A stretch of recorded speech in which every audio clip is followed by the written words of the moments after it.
JD Vance. He's currently talking about Indo-US relations.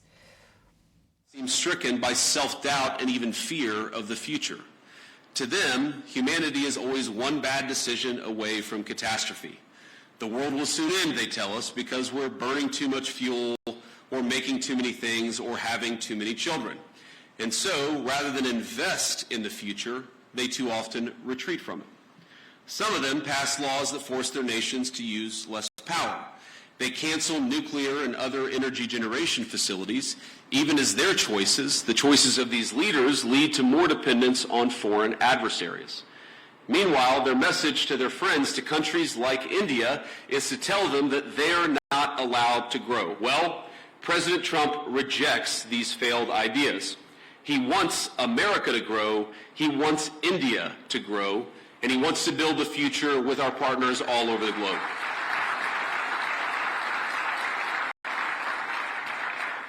And when I look at this audience, or when I visit this incredible country over these last couple of days, I see a people that will not be held back. Now, the most profound responsibility I believe that all of us have is not to ourselves, but to the next generation, to make sure we leave them with a better society than the one that our parents and our grandparents gave us. And this is the world that America seeks to create with you. We want to build a bright new world, one that's constantly innovating, one that's helping people to form families, making it easier to build, invest, and trade together in pursuit of common goals. Now, I believe that our nations have much to offer one another, and that's why we come to you as partners looking to strengthen our relationship. Now, we're not here to preach that you do things any one particular way. Too often in the past, Washington approached Prime Minister Modi with an attitude of preachiness, or even one of condescension. Prior administrations saw India as a source of low-cost labor on the one hand, even as they criticized the Prime Minister's government, arguably the most popular in the democratic world, and as I told Prime Minister Modi last night, he's got approval ratings that would make me jealous. But it wasn't just India. This attitude captured too much of our economic relationship with the rest of the world. So we shipped countless jobs overseas, and with them our capacity to make things, from furniture, appliances, and even weapons of war.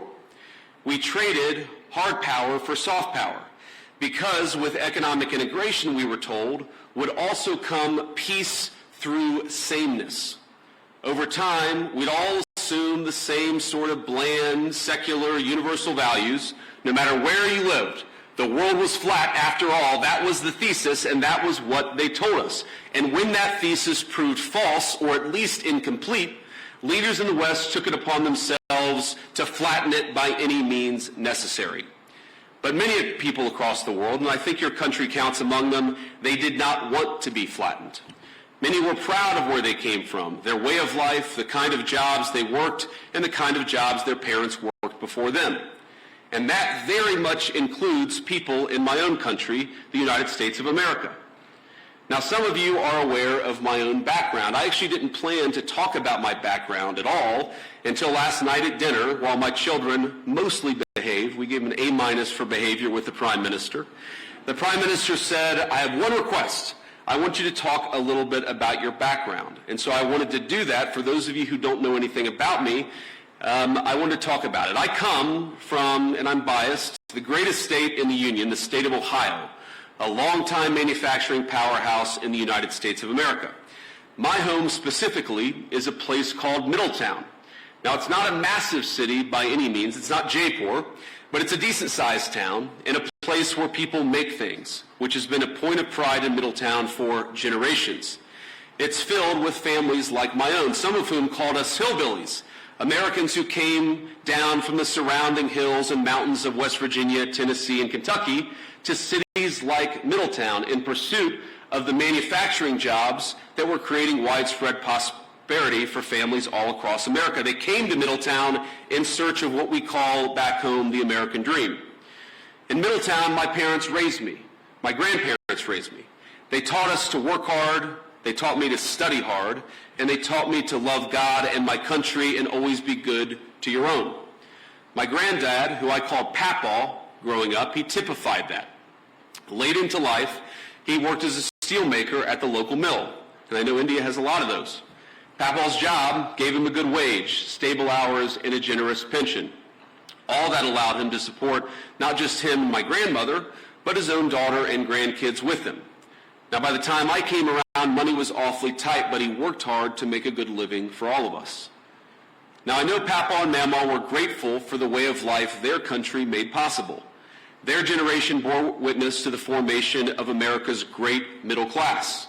And by creating an economy centered around production, around workers who build things, and around the value of their labor, our nation's leaders then transformed their country and made thousands of little middle towns possible. The government supported its labor force. We created incentives for productive industries to take root and struck good deals with international partners to sell the goods made in the United States of America. But as America settled into world historic prosperity it generated, our leaders began to take that very prosperity and what created it for granted. They forgot the importance of building, of supporting productive industry, of striking fair deals, and of supporting our workers and their families. And as time went on, we saw the consequences. In my hometown, factories left, jobs evaporated, America's middle towns ceased to be the lifeblood of our nation's economy. And the United States, as it became transformed, those very people, the working class, the background of the United States of America, were dismissed as backwards for holding on to the values their people had held dear for generations. Now, Middletown's story is my story, but it's hardly unusual in the United States of America. There are tens of millions of Americans who, over the last 20 or so years, have woken up to what's happening in our nation. But I believe they woke up well before it's too late. Now, like you, we want to appreciate our history, our culture, our religion. We want to do commerce and strike good deals with our friends. We want to found our vision of the future upon the proud recognition of our heritage rather than self-loathing and fear. I work for a president who has long understood all of this, whether through fighting those who seek to erase American history or in support of fair trade deals abroad.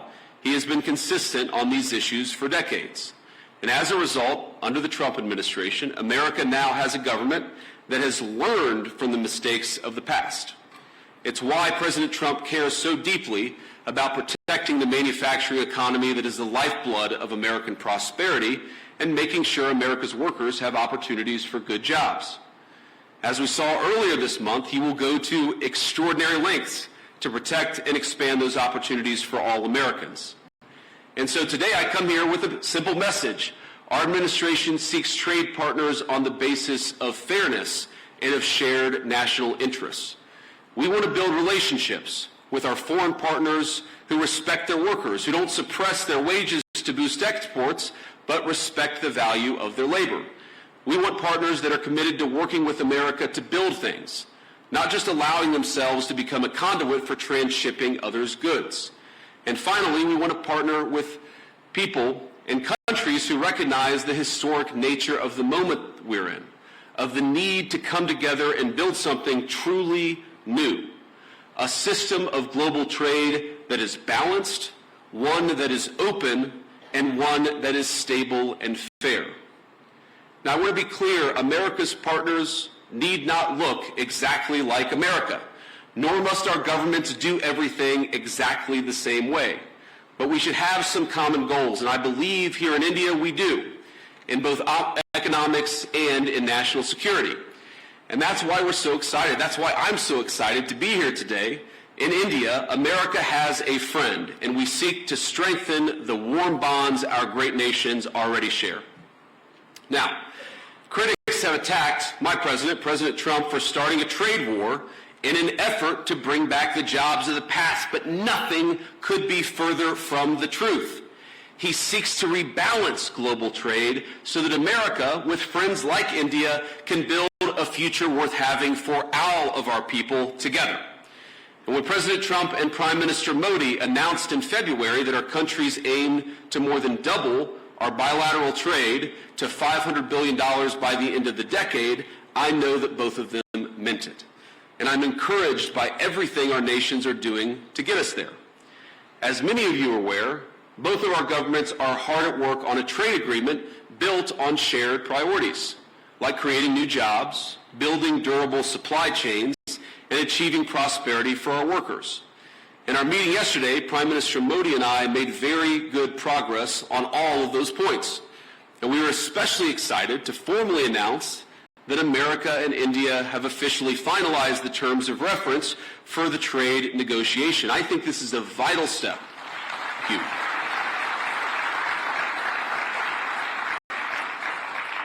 I believe this is a vital step toward realizing President Trump's and Prime Minister Modi's vision, because it sets a roadmap toward a final deal between our nations. I believe there is much that America and India can accomplish together. And on that note, I want to talk about a few areas of collaboration today, how India and the United States can work together. First, perhaps most importantly, to protect our nations. Second, to build great things. And finally, to innovate the cutting-edge technologies both our countries will need in the years to come. Now, on defense, our countries already enjoy a close relationship, one of the closest relationships in the world. America does more military exercises with India than we do with any other nation on earth. The U.S.-India Compact that President Trump and Prime Minister Modi announced in February will lay the foundation for even closer collaboration between our countries. From javelins to Stryker combat vehicles, our nations will co-produce many of the munitions and equipment that we'll need to deter foreign aggressors. Not because we seek war, but because we seek peace, and we believe the best path to peace is through mutual strength. And launching the Joint Autonomous Systems Industry Alliance will enable America and India to develop the most state-of-the-art maritime systems needed for victory. It's fitting that India, this year, is hosting the Quad Leaders Summit this fall.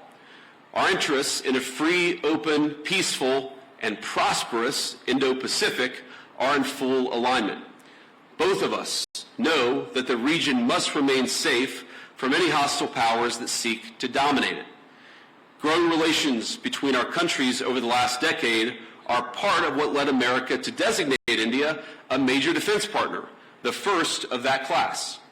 This designation means that India now shares with the UAE a defense and technology infrastructure and partnership with the United States on par with America's closest allies and friends.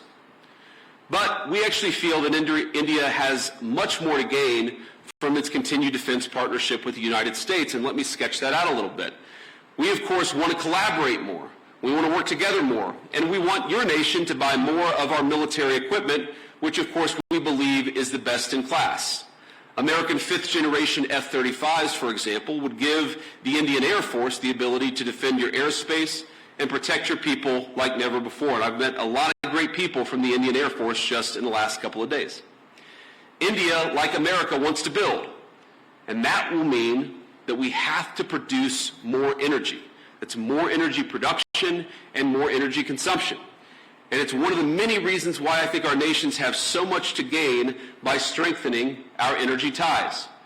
As President Trump is fond of saying, America has once again begun to drill, baby, drill. And we think that will inure to the benefit of Americans, but will also benefit India as well. Past administrations in the United States of America, I think motivated by a fear of the future, have tied our hands and restricted American investments in oil and natural gas production. This administration recognizes that cheap, dependable energy is an essential part of making things and is an essential part of economic independence for both of our nations. Of course, America is blessed with vast natural resources and an unusual capacity to generate energy, so much that we want to be able to sell it to our friends like India. We believe your nation will benefit from American energy exports and expanding those exports. You'll be able to build more, make more, and grow more, but at much lower energy costs. We also want to help India explore its own considerable natural resources, including its offshore natural gas reserves and critical mineral supplies. We have the capacity and we have the desire to help. Moreover, we think energy co-production will help beat unfair competitors in other foreign markets. But India, we believe, can go a long way to enhance energy ties between our nations. And one suggestion I'd have is maybe consider dropping some of the non-tariff barriers for American access to the Indian market. Now, I've talked about this, of course, with Prime Minister Modi. And look, President Trump and I know that Prime Minister Modi is a tough negotiator. He drives a hard bargain. It's one of the reasons why we respect him. And we don't blame Prime Minister Modi for fighting for India's industry. But we do blame American leaders of the past for failing to do the same for our workers. And we believe that we can fix that to the mutual benefit of both the United States and India. Let me give an example. American ethanol, we believe made from the finest corn in the world, can play a tremendous role in enhancing our partnership. And I know our farmers would be delighted to support India's energy security ambitions. We welcome the Modi government's budget announcement to amend India's civil nuclear liability laws, which currently prevent U.S. producers from exporting small modular reactors and building larger U.S.-designed reactors in India. There's much that we can create, much that we can do together. We believe that American energy can help realize India's nuclear power production goals, and this is very important, as well as its AI ambitions. Because as the United States knows well, and I know that India knows well, there is no AI future without energy security and energy dominance. And that brings me to my final point of collaboration. I believe that the technological collaboration between our countries is going to extend well beyond defense and energy. The U.S.-India Trust Initiative that President Trump and Prime Minister Modi have launched will be a cornerstone of the partnership in the future. It'll build on billions of dollars of planned investments that American companies have already announced across India. In the years to come, we're going to see data centers, pharmaceuticals, undersea cables, and countless other critical goods being developed and being built because of the American and Indian economic partnership. And I'll say it again, I think that our nations have so much to gain by investing in one another. America investing in India, and of course India investing in the United States of America. And I know that Americans, our people, are excited about that prospect, and that President Trump and I are looking forward to stronger ties. Americans want further access to Indian markets. This is a great place to do business, and we want to give our people more access to this country. And Indians, we believe, will thrive from greater commerce from the United States. This is very much a win-win partnership. It certainly will be far into the future. And as I know this audience knows better than most, neither Americans nor Indians are alone in looking to scale up their manufacturing capacity. The competition extends well beyond cheap consumer goods and into munitions, energy, infrastructure, and all sorts of other cutting-edge technologies. I believe that if our nations fail to keep pace, the consequences for the Indo-Pacific, but really the consequences for the entire world, will be quite dire. And this, again, is where India and the United States have so much to offer one another. We've got great hardware, the leading artificial intelligence hardware in the world. You have one of the most exciting startup technology infrastructures anywhere in the world. There's a lot to be gained by working together. And this is why President Trump and I both welcome India's leadership in a number of diplomatic organizations, but of course in the Quad. We believe a stronger India means greater economic prosperity, but also greater stability across the Indo-Pacific, which is of course a shared goal for all of us in this room, and it's a shared goal for both of our countries. I want to close with one last story, or maybe a couple of stories. So, you know, my son Ewan is 7 years old. He's our firstborn son. And yesterday, after we had dinner at the Prime Minister's house, the food was so good, and the Prime Minister was so kind to our three children, that Ewan came up to me afterwards and he said, "Dad, you know, I think maybe I could live in India." But I think after about 90 minutes in the Jaipur Sun today at the Great Palace, he suggested that maybe we should move to England. So you take the good with the bad here. But I want to talk about Prime Minister Modi because I think he's a special person. I first met Prime Minister Modi at the AI Action Summit in February, and we had a lot of important discussions on AI and other policies to prepare for. The Prime Minister also managed to figure out that my son Vivek was actually turning 5 years old on the trip. This was in Paris just a couple of months ago. So think about this. Amid a huge international policy conference, he took the time to stop by where I was staying, wish our second son, Vivek, a happy birthday, and even bring him a gift. Ush and I were both genuinely touched by his graciousness, and we've been even more impressed by his warmth since we arrived in India. Now, it's interesting. Some of you may know that when you're a politician, your kids spend almost as much time in the limelight as you do, and the great things about kids is they're brutally honest. They're brutally honest with everybody, whether you want them to be or not. And our 7-year-old, our 5-year-old, and our 3-year-old baby girl, Mirabelle, it's interesting. They have only really attached themselves to, they've only really liked, I should say, they've only really built a rapport with two world leaders. The first, of course, is President Trump. He just has a certain energy about him. But Prime Minister Modi, it's the exact same thing. Our kids just like him. And I think that because kids are such good, strong of characters, I just like Prime Minister Modi too, and I think it's a great foundation for the future of our relationship. I could tell when Prime Minister Modi came over a couple of months ago, and I believe today that he is a serious leader who has thought deeply about India's future prosperity and security, not just for the rest of his time in office, but over the next century. And I want to end by making a simple, overarching point. We are now officially 1/4 into the 21st century, 25 years in 75 years to go. And I really believe that the future of the 21st century is going to be determined by the strength of the United States-India partnership. I believe, thank you. I believe that if India and the United States work together successfully, we are going to see a 21st century that is prosperous and peaceful. But I also believe that if we fail to work together successfully, the 21st century could be a very dark time for all of humanity. So I want to say, it's clear to me, as it is to most observers, that President Trump, of course, intends to rebalance America's economic relationship with the rest of the world. That's going to fundamentally will cause profound changes within our borders in the United States, but of course with other countries as well. But I believe that this rebalancing is going to produce great benefits for American workers.